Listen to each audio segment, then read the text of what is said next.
Buenas tardes, alumnos. Hoy vamos a hablar de diarrea crónica. Esta es una clase de la Cátedra de Medicina Infantil-Juvenil de la Facultad de Medicina de la Universidad Nacional de Tucumán, con sede en la UNSA. Bueno, para eso nuestros objetivos en nuestra clase es hablar de definición de diarrea crónica, determinar la importancia de la anamnesis y el examen físico, determinar la importancia de los métodos complementarios de diagnósticos, determinar la clasificación de la diarrea crónica, tanto en orgánica como funcional, y sus distintas subclasificaciones en el caso de la orgánica. Para eso empezamos hablando de lo que es diarrea crónica, como les decíamos. Es una alteración de las deposiciones por aumento del número y o frecuencia y o volumen por más de 30 días de evolución. Recordemos, más de 30 días de evolución es el punto de corte para hablar de diarrea crónica, con la característica de todas las características de las diarreas, es decir, aumento de número y la frecuencia y o volumen. Bien, siguiendo con el tema, vamos a hablar ahora, la fundamental es un motivo frecuente de la consulta pediátrica, que ustedes lo saben, es sobre todo en los primeros años de vida, especialmente en pacientes o niños que son desnutridos. A veces tiene una característica de ser continuo o aparece en intervalos de mejoría, generalmente de etiología no infecciosa. Ahora, cuando hablamos de causas de diarreas, uno tiene que hacer dos grandes grupos, funcionales y orgánicas. Recuerden, cuando hablamos de causas de diarrea crónica, existen dos grandes grupos, las diarreas de características funcionales y las diarreas de características orgánicas. En cada una va a haber una diferenciación en cuanto a la edad, a la duración, a si son continuas versus intermitentes, si son de carácter nocturnas versus diurnas, si hay pérdida de peso o no, si hay dolor o distensión abdominal y la característica de las deposiciones. Todas estas diferencias son importantes, pero siempre hay que darle más importancia a la edad, a la existencia de pérdida de peso o no, y a las características de las deposiciones como primero y factor más jerarquizantes. Bien, cuando hablamos de diarrea crónica funcional, vamos a hablar que son trastornos gastrointestinales que son de características crónicas o recurrentes, que no son explicados por anormalidades estructurales o bioquímicas. Este es el dato más importante. No hay explicación estructurales o bioquímicas en cuanto a la causa o etiología de la diarrea crónica funcional. Según el Comité de Roma, que es un comité de expertos que se reunió en el año 2016, hubo una nueva reunión en el año 2017, pero no se expidió sobre nada sobre este tipo de trastornos. Se clasifican en síndrome de intestino irritable y diarrea funcional. Es decir, la diarrea crónica funcional se clasifica en dos tipos de patología. Uno es el síndrome de intestino irritable y el otro la diarrea funcional. Cuando vamos a hablar del síndrome de intestino irritable, decimos que hay características importantes. Primero, la edad de presentación, que es a partir de los 4 años. Entender que aumenta hasta los 7 años y llega a predominar en la adolescencia. Hay características clínicas que deben incluirse para entrar en los criterios de síndrome de intestino irritable, que por lo menos en los siguientes, al menos 2 meses antes del diagnóstico, debe haber dolor abdominal, al menos 4 días al mes asociada con uno más de los siguientes síntomas relacionados con la defecación, con cambio en la frecuencia de deposiciones, con cambio en la forma o apariencia de deposiciones. En niños con estreñimiento, el dolor no se resuelve con resolución del estreñimiento y los síntomas no se pueden atribuir a otra enfermedad después de una evaluación médica adecuada. Bien, seguimos. Ahora, ¿qué tratamiento le damos a este tipo de diarrea? Existen datos favorables, aunque evidencia escasa, para el uso de probióticos.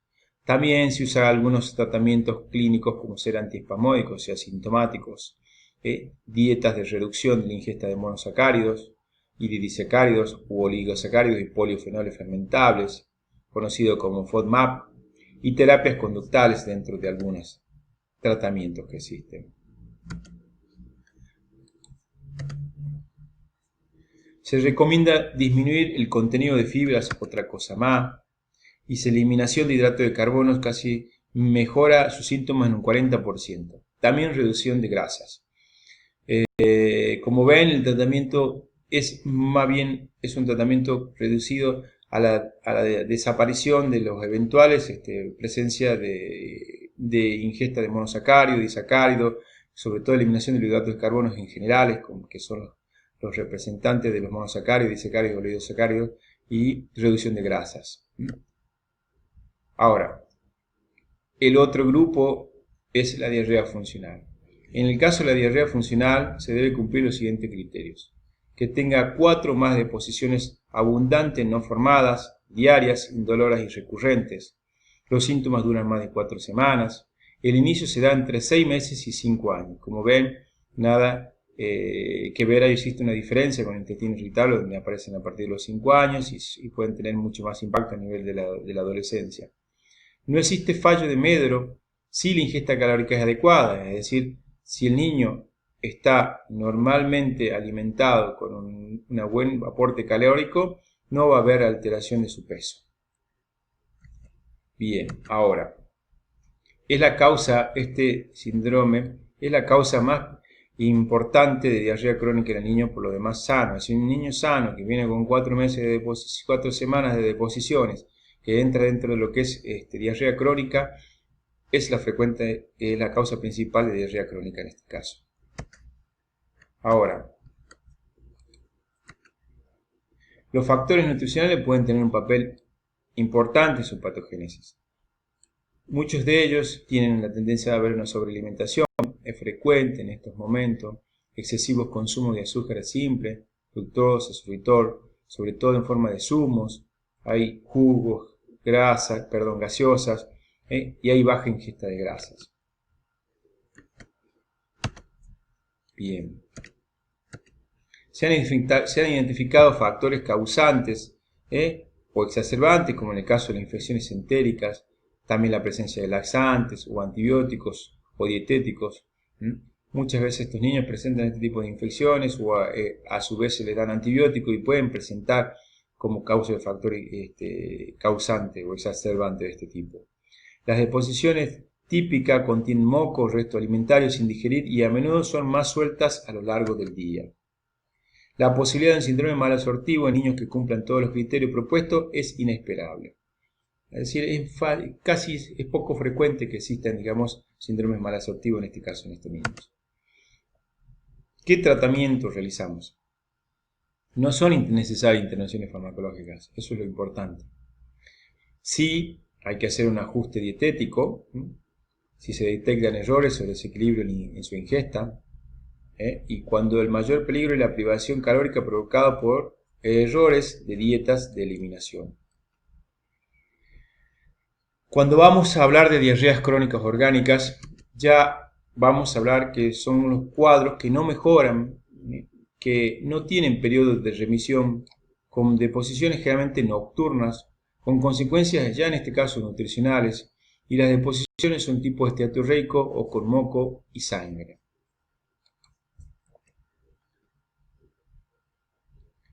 Para ello también tenemos que hablar de entrada del síndrome de malabsorción, reconociendo que es un conjunto de signos y síntomas que acompañan los trastornos de digestión y o absorción de uno o más nutrientes. Bien, perfecto. Cuando hablamos de síndrome de malabsorción es importante tener nuestro esquema mental, la funcionalidad normal. Como recuerdan ustedes la famosa frase de quien no sabe lo que busca, no sabe lo que encuentra. Bueno, para saber lo que buscamos, tenemos que saber la normalidad. Recordando que el transporte normal de nutrientes y electrolitos a través del gastrointestinal de un lactante, en este caso, lleva entre mililitros por kilo día a un total de 285 mililitros en su ingesta de la dieta, relacionado con la dieta, con la saliva, con los jugos gástricos, los jugos pancreáticos, los jugos biliares. En una porción del yoyuno siempre hay una absorción de sodio, de glucosa, de aminoácidos, eliminación de hidrógenos a través del nitrógeno ureico. En el ilion se produce también absorción de cloro, de ácidos biliares, eliminación de bicarbonato o formación de bicarbonato. En el caso del colon ya hay una absorción de sodio, de sodio y eliminación de cloro y de hidrogeniones. Y se produce una producción de heces de entre 5 a 10 gramos por kilo día, donde el sodio representa en heces entre el 25 y 5% de mil equivalentes por litro, y los potasios entre 60 más o menos 5, y el cloro entre 20 más o menos 4 mil equivalentes por litro. Estos son datos importantes, después vamos a hablar por qué. Bien. La malabsorción puede ser específica de un nutriente o puede ser global. Eso hay que tener bien en cuenta. Puede tener características de congénitas o adquiridas. Y puede ser de digestión o de absorción. Puede ser intestinal, pancreático o hepatobiliar. Como ven acá hay un cuadro donde hablan las causas más frecuentes de diarrea crónica en los distintos grupos etarios. En el lactante, la más frecuente es la intolerancia secundaria a la lactosa. Después está a la proteína vacuna o la leche de vaca, como se llaman, síndromes postenteríticos, intolerancia a otras proteínas alimentarias, fibrosis quísticas, errores dietéticos. En el caso de los niños entre 1 año a 3 años, son diarreas crónicas inespecíficas, aparece la giardiasis, enfermedad celíaca, infecciones intestinales, síndrome postenteritis. En el caso de niños escolares, adolescentes, la giardiasis, como parasitosis en su nombre en general, enfermedad celíaca, intolerancia racial a la lactosa, puede aparecer la colitis ulcerosa, que es más frecuente en un adolescente, así como una enfermedad de Crohn. Varía por ello según la edad. Es importante en todos los casos, y uno de los objetivos de esta clase, una historia clínica minuciosa, donde nos preguntemos en qué edad y comienzo tiene. Una cosa es que empiece menos antes de los 4 años, otra después de los 4 años. Cómo comenzó el cuadro, si hay presencia de vómitos o no, si la diarrea tiene relación con la introducción de nuevos alimentos, la característica de las heces, si esto produjo un cambio no tan solo en el niño en el cambio de carácter, sino también en la curva de pesos y tallas, y qué otros síntomas acompañantes asociados puede haber, si hay en la familia alguien que haya tenido algún episodio similar. Cuando hablamos de caracterización de las deposiciones, otro dato importante como para hacer un diagnóstico diferencial. Se puede identificar, por ejemplo, una diarrea osmótica o fermentativa, una diarrea secretora, una esteatorrea y una diarrea colónica. Ahora, ¿qué es cada una de ellas? Cuando hablamos de diarrea osmótica, recordemos, hay un efecto osmótico, que es a nivel de la luz intestinal, existe algo que está atrayendo agua hacia la luz intestinal. La mayoría de los casos, el ejemplo más frecuente es la malabsorción de lactosa por déficit de algún tipo de disacaridasas, donde el agua sale a la cavidad intestinal y hay un cuadro clínico de deposiciones líquidas y ácidas, un dolor abdominal importante, hay distensión abdominal, gases, y la frecuencia de las deposiciones hace que pueda haber lesiones en la región perianal. El metabolismo bacteriano, que es anaeróbico, produce ácidos lácticos, aparición de ácidos lácticos, los ácidos grasos de cadena corta y los hidrogeniones que suelen aparecer cuando estudiamos el diagnóstico, en este caso en este tipo de diarrea. ¿Cuáles son las causas más frecuentes? La mala absorción de hidratos de carbono es una de las más frecuentes de las causas. Intolerancia a la lactosa es un cuadro mal absortivo más frecuente, como les decía. La ingesta abundante de bebidas azucaradas, que se ve mucho en esta época, jugos, gaseosas. El déficit congénito de disacaridasas, que es una enfermedad autosómica recesiva. ¿Y cuál sería nuestro ritmo diagnóstico? Empezar con un pH en materia fecal, donde vamos a encontrar materias fecales muy ácidas, sustancias reductores en materia fecal, que es la determinación de monosacáridos en materia fecal, el test de hidrógeno expirado, que es la determinación de hidrógenos a nivel de un estudio que se determina en la expiración la cantidad aumentada de hidrógeno como consecuencia de la absorción de los hidratos de carbonos, la prueba de supresión de hidratos de carbono no absorbido, y el dosaje de disacaridasas, que nos va a permitir determinar que hay bajas cantidades de disacaridasas y por ende la enfermedad. Ahora, ¿qué tratamiento realizamos en este caso de diarrea osmótica? y la suspensión del hidrato de carbono, que es... Bueno, continuando con la clase, vamos a lo que es diarrea secretora. Es importante diferenciar. La diarrea secretoria es una característica de deposiciones líquidas, abundantes en líquidas. Hay en la luz intestinal una alta concentración de electrolitos, sobre todo de sodios. Hay trastornos del estado ácido-base, hay pasajes de sodio, hay pasajes de ácidos. El paciente puede tener una deshidratación, estado de deshidratación, generalmente de característica hipotónica. Es un paciente que tiene muchas veces antecedentes. Es un paciente que no mejora a pesar del ayuno que nosotros le estamos dando. El mecanismo generalmente es secreción independiente de la ingesta. Las causas más frecuentes tenemos trastorno de secreción y absorción de electrolitos. La más frecuente es bacteriana, una infección bacteriana crónica, asociada muchas veces por inmunodeficiencias, estímulos de sales biliares desconjugadas como otra causa. Poco frecuente los tumores de liberación del péptido vasointestinal activo, neuroblastoma, ganglioneuroblastoma, que también están, hay que pensarlos en algún momento. Poco frecuente, pero pensarlo. Ahora, ¿qué algoritmo diagnóstico usamos? Hablábamos que generalmente existe una cantidad de sodio en materia fecal que llega hasta 20 o 25, más o menos 5 miliequivalentes por litro. En este caso, el ionograma de materia fecal, el sodio supera más de los 70 miliequivalentes. Coprocultivos, donde pueden aparecer gérmenes. El tránsito intestinal, determinación o diagnóstico del mismo. Dosaje en sangre del péptido intestinal vasoactivo. ¿Qué tratamiento usamos? El tratamiento que vamos a usar, empezamos haciendo un tratamiento antibiótico terápico o relacionados a algún tipo de germen, sobre todo metronidazol, que usamos 20 miligramos kilo día. Usamos corrección del disturbio electrolítico, que si está deshidratado el paciente y si es hipotónico, hacemos un tratamiento del mismo. Ahora vamos a hablar de esteatorrea. La esteatorrea, la característica es la presencia de grasas en materia fecal.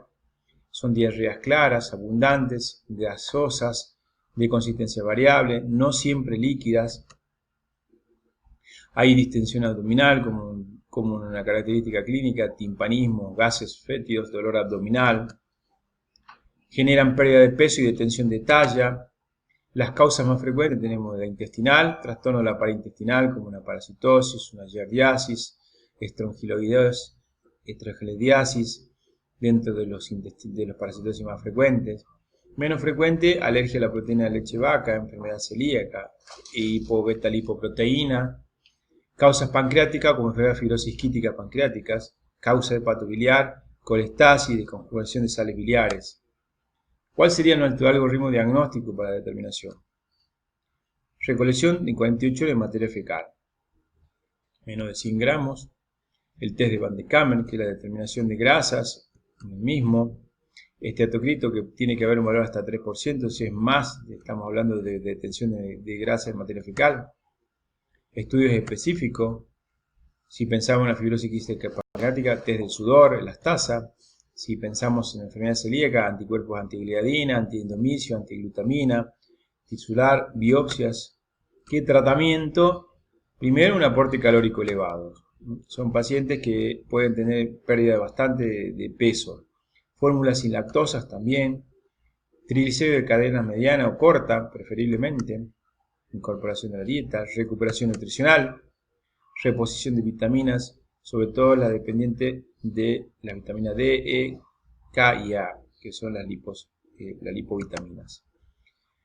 Cuando hablamos de diarrea colónica, ya hablamos de que hay una diarrea donde se produce una lesión a nivel colónico, la mucosa está lesionada, por eso la diarrea es con sangre, con mocos, y puede haber proteínas con pujo-hitonesmo, el pujo-hitonesmo relacionado a la lesión importante de la mucosa a nivel colónica, alteración de la permeabilidad intestinal, puede haber enteropatía perdedora de proteína,